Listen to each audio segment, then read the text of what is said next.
Mr. Rock. How are you doing on this totally normal, bright, sunny day today? I'm doing good, Mrs. Stone. I'm so glad that there's not a worldwide pandemic going on right now.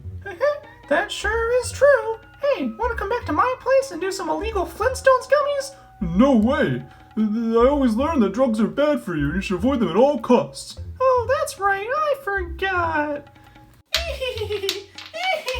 Oh, shoot. Sorry, I didn't see you there. It's been a couple of weeks since the last time that I saw a real human being. I mean, with quarantine and all. But don't worry, I've been keeping my mental sanity intact by watching tons of Flintstones episodes right here on my desk, actually. Say hello to Wilma and Barney. Oh, aren't you two just the cutest? Ah, the Flintstones, a classic cartoon about the wacky antics of prehistoric times.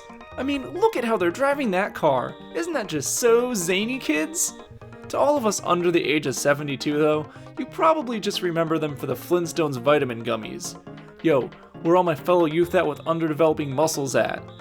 Ah, back in the days before they raised the legal age of these babies to 21. Fuck you, Nixon. Oh yeah, and I guess they made a game out of this too for some reason? Lolcats. Thought I'd forget to mention that one, huh? Actually, there was a ton of Flintstone games back in the day.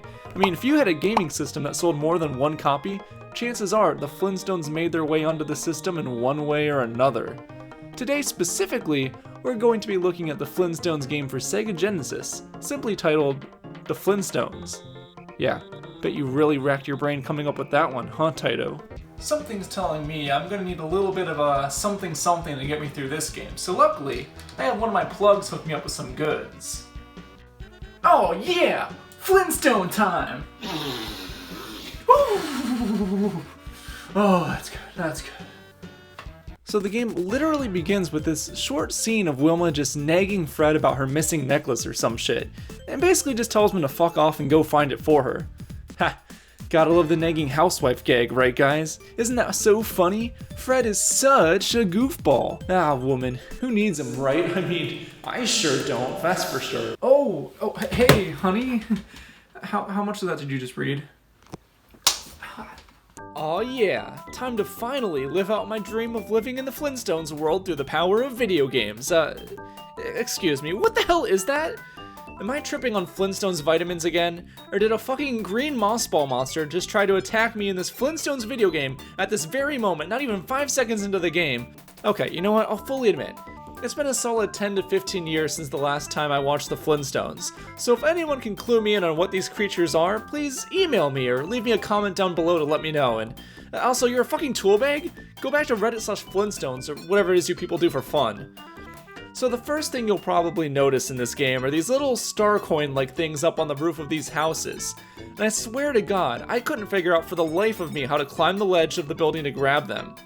Turns out, and get this, you gotta stand at a very specific distance away from the ledge, jump, hold up, and then he'll climb the ledge. Simplicity? Who's that? Never heard of her. Now what do these coins do exactly? I don't know. No, seriously, I'd assume they're to get extra lives. But it's not like in Mario or Sonic, where the extra life collectibles scattered all throughout the level. Instead, there's like maybe 5 in each stage, and they're usually in tricky places you have to go out of your way to get to, which will likely result in you just losing a life anyways. Great. You're gonna need the lives too, because this game is tough as nails. It's another one of those inch along or you'll die within a minute type old school 2D platformers like Cool Spot or Claymates.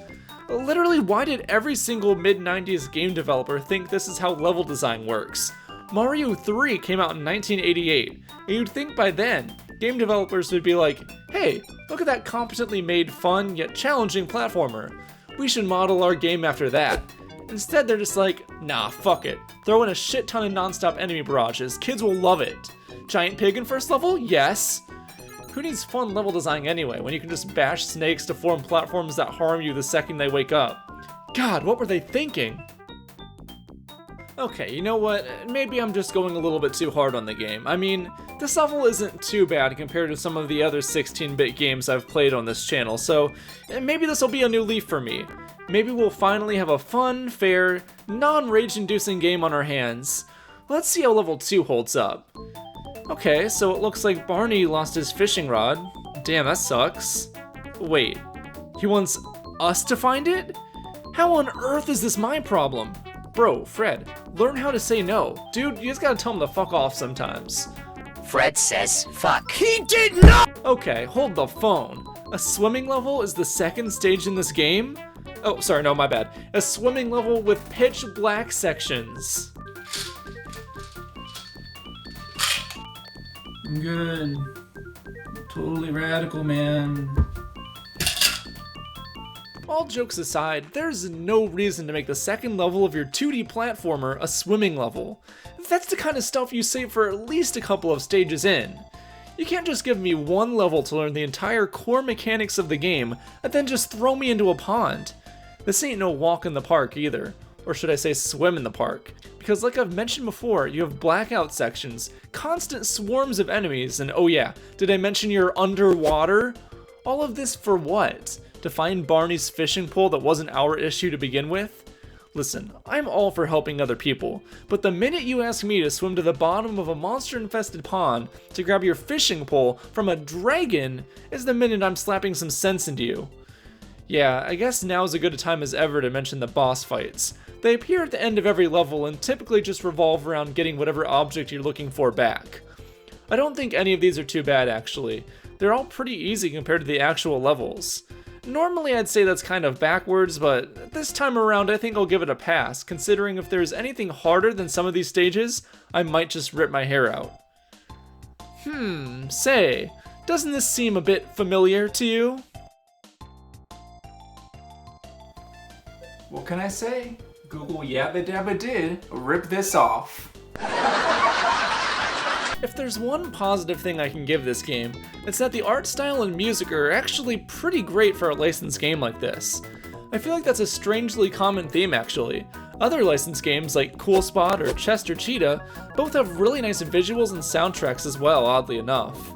Sadly, that's not enough to save this game from the complete bullshit of its level design. Take this train level for instance. I'm trying to climb over this rock house thing? Whatever. And suddenly it throws a cave ceiling at me and I take damage. And then it does it immediately again for the next car. That isn't how you make a game fun. This isn't challenging, it's just complete apricot juice. Oh, and all of this is just to get a bow back for Betty. You know, something that easily could have just been purchased at the local Bedrock market for less than $1. Damn, these people must really just hate Fred, considering they're willing to risk his life for a few lost cheap items. Of course, nothing we've seen yet can prepare you for the level we're about to encounter next. This level right here is probably one of the worst experiences I've had in gaming thus far. First off, this level's bullshit factors are off the charts. You've got this lightning constantly striking around you, which at any moment can end your game over a bottomless pit like this. Of course, all of this is going on while you're facing a constant onslaught of enemies every 3 feet. Oh yeah, and sometimes the ground just crumbles beneath you with absolutely no warning. That isn't level design. That isn't how a game works. You have to give me some sort of warning if you want to put something like that in your game. At least make the ground tremor a little bit and give the player a chance to escape. You know what? No, it's fine. Just keep throwing unavoidable fire droplets from the ceiling over a barrage of purple mutant dinosaurs throwing lightning at me while the ground constantly crumbles beneath me. Fuck it. Make me do an extremely pixel-perfect jump over a sinking platform in lava. That's not gonna frustrate me or anything. I can handle it. I'm not going insane. You know, it's all about perspective, this whole game. That swimming level sure does suck at first, but when you get to this part of the game, it's like, hey, remember when you didn't have to deal with lightning, lava, fire, crumbling floors, purple aliens, and auto-scrolling sections? Here, I'll give you a game over so you can just play the first level again. Boom, enjoy. This seems pretty dangerous though, huh? They better have given us a pretty damn good reason to be risking our lives out here in a fucking volcano. So a dragon stole my kid's club? A club that's, may I remind you, made of stone. In the Stone Age, in which they live. I'm risking my life for a rock. You know what? I think I've seen enough Flintstones for one day. I think it's time I give Betty and White a lesson in modern technology.